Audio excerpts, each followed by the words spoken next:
another thing that you're very passionate about is mental health. Yes. Can you talk to me about that? Yeah, so after the death of my friend in 2012, I was sort of opened up to a new world of having to just continue your daily routine, even though you're not yourself. You know, you're broken. And I sort of personally, I was angry that no one else was stopping, no one else was upset, and I had to go to work and put this brave face on. And then sadly from there, quite a few other friends had died over the years, and I didn't bottle it up. I sort of realised something was wrong, but it was going to all their funerals and seeing their younger brothers, their younger sisters, their parents, who have just gone through something completely unimaginable. Like, I will never be able to understand losing a child, touch wood, because that's not the way the circle of life works. Sadly, I will have to bury my parents. That is the sad fact of life, but you should never have to bury a child, or sadly your friend, especially that young. So for me, after talking to some of the lads, I realised that I'm quite articulate, and so I could help talk to them, and getting lads to talk is very difficult. Now, I was lucky that at the time I was doing a bit of kickboxing. So the lads at the gym would open up and talk to each other, because I think when you do a contact sport, you have this sort of masculine aura, possibly. So the talking, which is classed as maybe a weaker side of masculinity, it sort of counteracts it. Whereas if you're just doing the talking, people maybe count you as weak. So what I found is showing that you have the tough side, which just ticks that box of people, these tough lads would come and talk to me about the horrors they were experiencing. And it made me realise that you really do have to talk, because some of these lads were going through stuff that was just unimaginable to some people, and they were still doing the 9 to 5, still looking after their kids, providing for their family. And sadly, some people didn't get the talk, and they aren't here today because of that. So part of it is, if you ever lost anyone to suicide, you will go through this feeling of, could I have asked them? Could I have done better? Could I have noticed? So that kind of does compound on you, and you just realise that you possibly could have sent a message. So from that point on, I sent every message, you know. If I see someone that's just a little bit not themselves, it could be as simple as, are you okay? And they will always answer with, yeah, I'm fine. So you ask again. It's how you approach people and how you talk to people is everything. But with men especially, it's this bottle it up, man up thing, which can work to a certain degree for some people, but at some point you will sadly go through something that will not be able to be bottled up. And that's when it's crunch time, and that's when things can go really wrong. And because I've seen it and been there myself, I'll do anything to stop anyone else feeling that, going through it.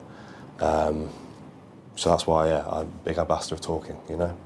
And I'm always here for people to talk to, because it's easy for people to say, come and talk to me, but these conversations can be seriously tough.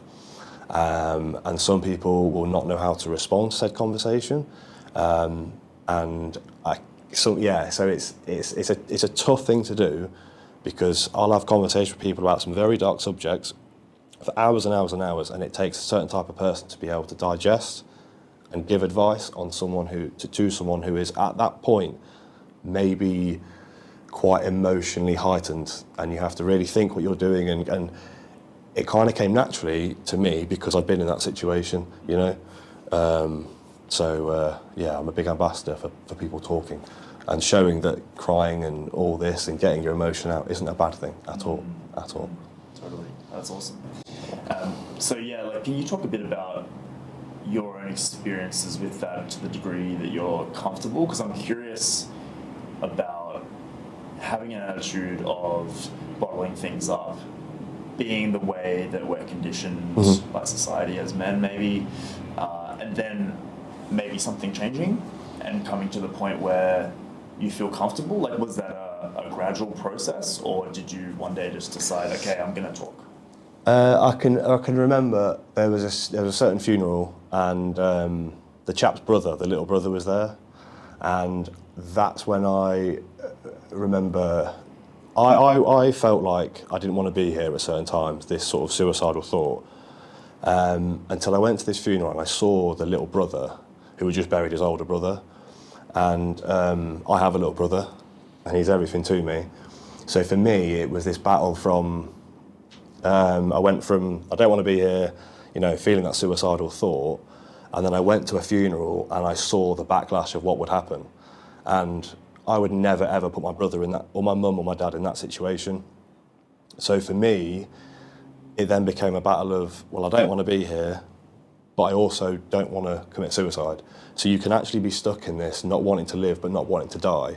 And that's very unspoken about. They'll talk about the suicidal thoughts, but I was suicidal, but didn't want to kill myself because I didn't want to upset my family. But then you sort of become a living vessel. You're just here to, and that's not fair on your family either. So that's for me when I was like, maybe not straight away, but subconsciously I was like, well, you're not going to commit suicide, and you're not living your whole life moping because you don't want to be here. And for me, it was the realisation that, because after funeral, you sadly see the ripple of effect that it has. And it's not just the family, it's like the friends of the family and their friends, and it spreads like wildfire, this sort of sadness and depression, and it changes people. So for me, it was a case of, I'm never ever putting my family in that situation, despite how I feel, and that sort of overrode the feeling of not wanting to be here. And gradually, you sort of make pathways in your brain. Well, it's better if I do this, and you will gradually get out of it. Touch wood. You just have to be aware it's tough, talk to people, and realise it's not going to happen overnight.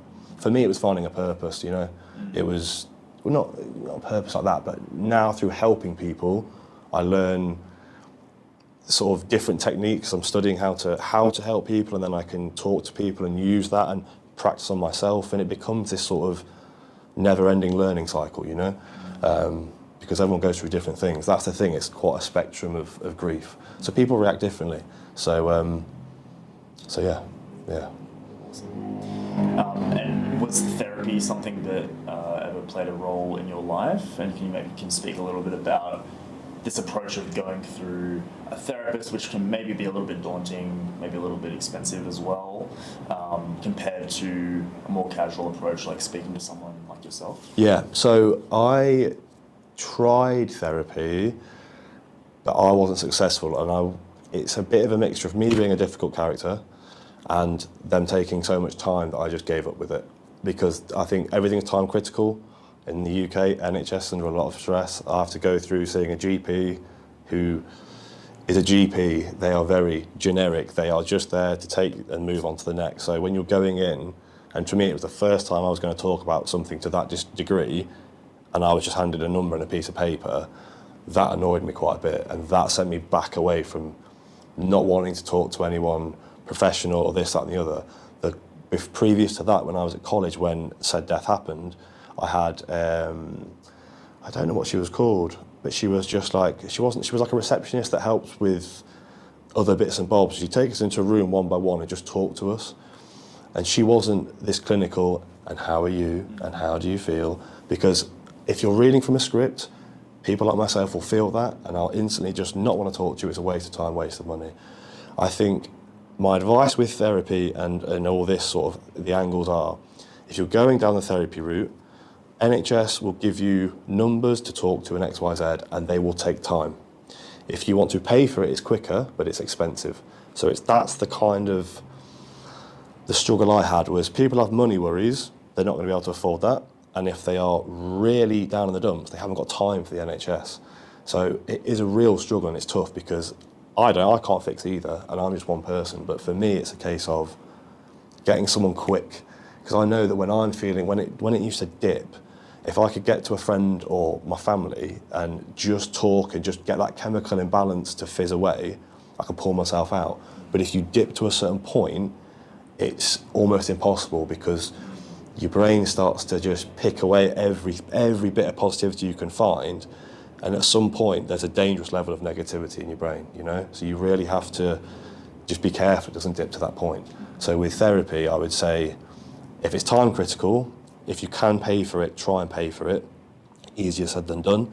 And if you can't pay for it and NHS is taking too long, there will be a friend or family member that will probably be just as good as a trained therapist, and you might be a bit more relaxed in talking to them, because some sessions will take 2 or 3 sessions for you to relax into talking, which is already 3 figures paid, which is a lot of money, you know.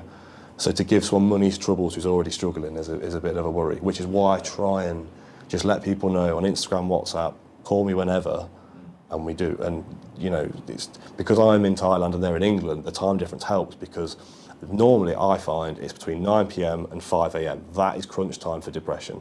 You finish work, you're on your own, pillow time. For me, it was always thinking time. Lie in the bed, looking at the ceiling, just thinking, overthinking. So that's the time when people normally call me. And for me, obviously, I'm 7 hours ahead. It's early morning for me, so it's fine. And it's just nice to be able to talk someone down from a, you know, near suicidal point, and within 2 or 3 hours, they are smiling or talking, and you can just see a bit of a positive spark, and that's the brain sort of balancing itself out.